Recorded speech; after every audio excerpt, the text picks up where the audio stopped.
Today on Doc Shows You How, we're making these crates. Super cheap crates for your war gaming. We're going to get right to the table. Here we go.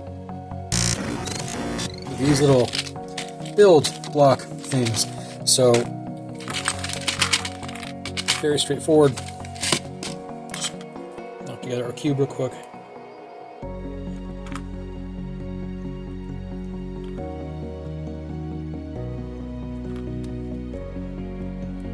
Alright, so these are inexpensive. It's the time of year you're going to start seeing these as stocking stuffers. You can make a whole bunch of these little cubes pretty quickly. One of these things I've seen anywhere from $1, $1.50 to bigger ones up to $5. Of course, generic versus brand name, you're going to get, a better deal. But here's the thing. Make a bunch of those, and once you get them all painted, they are now little shipping containers and crates. They stack up really well. You get 2 is some good cover, 1 is only so much. And of course, weather and paint those the rest of the way, and you end up with a nice little bit. Some caution stickers. I think that it's a wonderful little idea for a simple crate. Right, and then burnt sienna.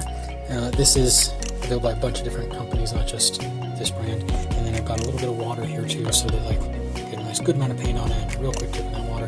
You just go through every one of these entirely. Quick, get all the pieces.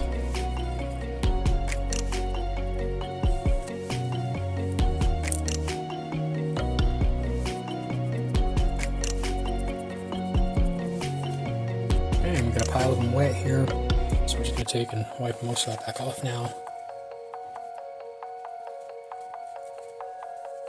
You'll note that the one side is still the raw color. That's going to be where I glue it to the places here. We're just going to go through and wipe that off, and they'll have various degrees of rust in the deep recesses.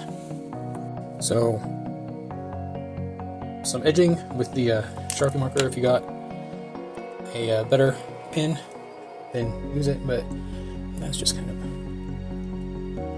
make it look worn out a little bit, like it's had some travels and been beat up a little. And the goes a long way. It's just going to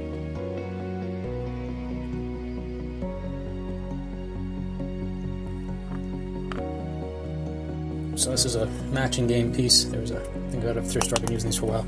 It's an inexpensive way to get interesting bases. And then you can just kind of stack some up on there to be your little barricade for your scatter train. So I'm going to glue some of those up together. Another good source is poker chips.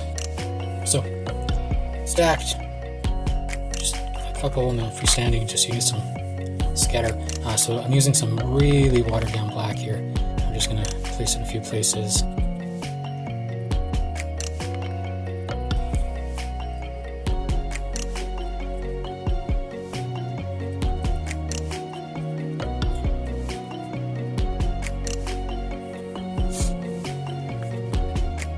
Some Elmer's glue on all the base pieces that you see. And I got some playground sand in this old seasoning container. Yeah, the Elmer's glue's nutty because some of that black was still bad, but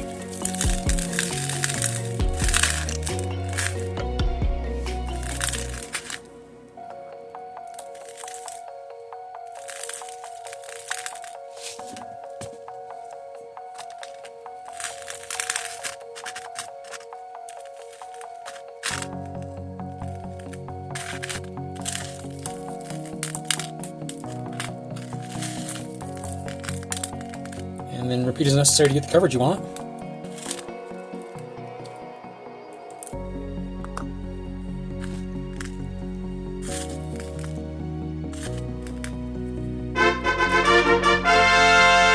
And there you have it. Quick and dirty and super cheap. If you haven't subscribed, do that and have an amazing day.